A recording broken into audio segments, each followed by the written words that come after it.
તો આપણે બે ગયા છીએ શિરાવા અત્યારમાં છેલ્લો દિવસે આપણો શિરાવાનો આપણે કાલ વહી જવાનું છે સુરત કાકા આપણને આવે છે મૂકવા સુરત આપણે બધા બે ગયા છે આ જીકોબા બે ગયા છે શિરાવા આ તનુબેન ભાખરી બનાવે છે બા સા બનાવે છે અને કાકાએ ખાવા બે ગયા તો આપણે શિરાઈ લેવી પછી આપણે મળીએ આગળ તો આપણે કાલ વયું જવાનું છે સુરત તો આપણે છેલ્લી વાર ફળિયું વાળી નાખી પછી ફળિયું વાળવા કેદી મળે કોને ખબર કાબા હા તો આપણે ફળિયું વાળી નાખી મસ્ત કરી નાખી આ પવન બહુ છે તમે જોઈ શકો છો મારી લટુ ઉડે છે ને જો બહુ પવન છે આમ શીકુડી બતાય તો ખબર પડે પવન છે જોઈ લો બહુ ટાઈટ છે અને આજ વાસીદા વાળી આવી નથી તો પોદળા એમનામ પડ્યા છે જો આ હાર્યું બે દે આવું કાંઈક ઊભું દોડે તો પછી 2 દિનનું ભેગું થાય તો શું કરવું પછી ઈનું ઈ નાખે લગન ગાળો છે ને એટલે આવું કરે છે હવે જવા જાઓ ફળિયું વાળ નાખ્યું અમે બા કરવા માંડ્યા છે કોરું ગાય હેઠે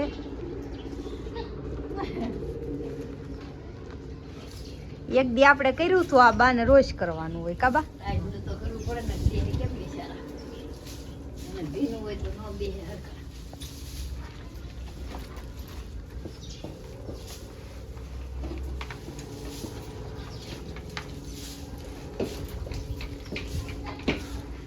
આવી રીતે આમ ભભરાઈ દેવાનું બધું હેઠે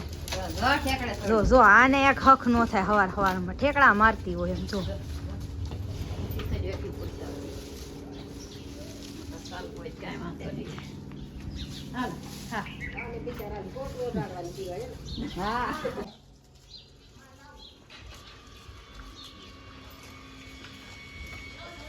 આવશે આપણી મસ્ત મજાની વાછરડી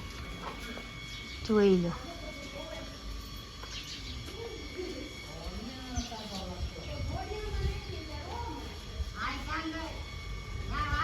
ગાંહડી લેવરાય માથી નહીં લેવાય આવડી મોટી તો નો જ લેવાય ને બાપરે બાર ગાંહડી લેવરાય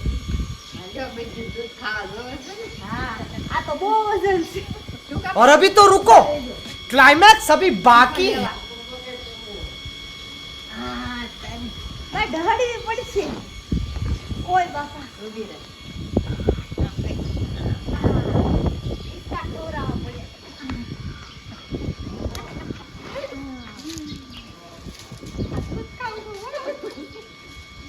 આનું વજન કેમ બહુ લાગે હવે ખબર પડી આમાં બાય ઝીંડવા નાખ્યા એટલે બહુ વજન છે નકર ખડનો થોડો એટલો વજન હોય હાલો વાત તો સહી આ ઝીણીને તે અંદર ગમતું નથી આમ જોઈ લો બ્લેન્કેટ વીટી ને પણ બહાર રહેવાનું હાલો ખાટલે તડકે નાખીએ એવી હાલો બાન બાપુજી રમાડવા મીડા છે આજનો દિવસે એટલે બેન તો આપણે આવી ગયા છીએ નોંગણોદર થી મામાને ઘરે તો આપણે મામાને મળીએ મામાને ઉપર કારખાનું છે જોઈ લો અહીંયા મારા મામા છે કેમ મામા બધું ખાલી છે બધા 12:30 થઈ ગયા બધા જમવા ગયા હવે 2 વાગે આવી ગયા અહીંયા જો બધું ખાલી છે અને અહીંયા છે કારખાનું અને આર્યનભાઈ નો કાલ બર્થડે હતો પણ એને કેક માર હાટું થઈને કાપવાની બાકી રાખી છે તો આપણે કેક કાપી નાખી happy birthday Aryan thank you તો આપણે કેક કાપી નાખી હાલો હેપી બર્થડે ટુ યુ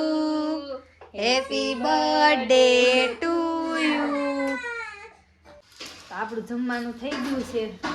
મામી બનાવે છે મસ્ત ગોટા તો મામા કે મારે એકલા ગોટા નહીં હાલે તો એને શાક રોટલી બનાવરાવ્યા ये सब क्या देखना पड़ रहा है ગોટા આવી ગયા છે મસ્ત અને મામા શાક રોટલી ખાય છે સમજો અને આર્યનભાઈ તે આપણે તો મેં કીધું હાલ છે એકલા ગોટા પણ આ બધા ન હાલે એટલે કરવા પડ્યા શાક રોટલા જો આપણે બપોરા કરી લઈએ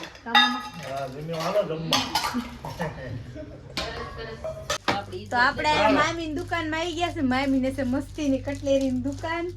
અને ઈ કેસ્તાર મુંબઈ હાટું બંગડી લેતી જા હું એમ કહું છું પૈસા દેવાના તો મામી કે પૈસા થોડા દેવાના ગાંડી થઈ ગઈ છો એમ કે લઈ જા બધું લઈ જા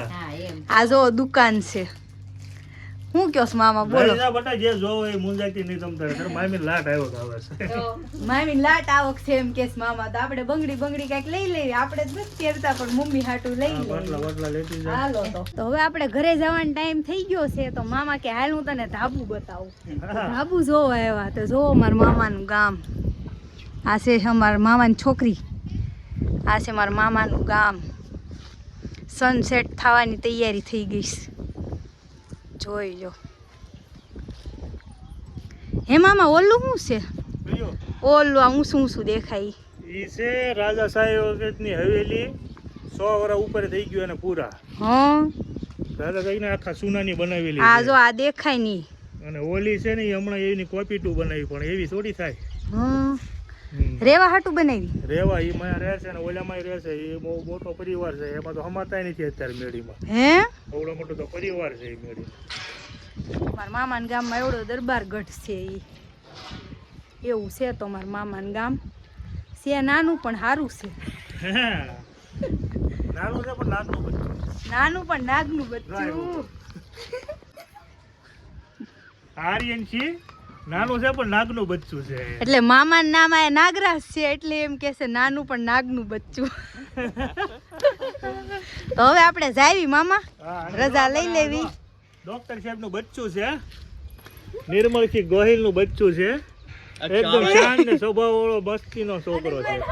અને જેવો તો અમારા કુટુંબમાં કોઈ છોકરો જ નથી કાઢ બેટા અક્ષુ હા અક્ષુ દાંત તો કાઢ અક્ષુ તો વાગી ગયા છે 6 અને હવે અમે નીકળીએ છીએ સુરત જવા આપણા બિસ્તરા પોટલા તૈયાર થઈ ગયા છે ગાડી આપણી તૈયાર થઈ ગઈ છે તો હવે આપણે જઈ બધાને ટાટા કહી દેવી તો આવજો બધા આવજો ગુડી બેન આવજો તનુ દીદી ક્યાં ગઈ કાકા આવે છે મૂકવા આપણને તો હવે આપણે જઈએ સુરત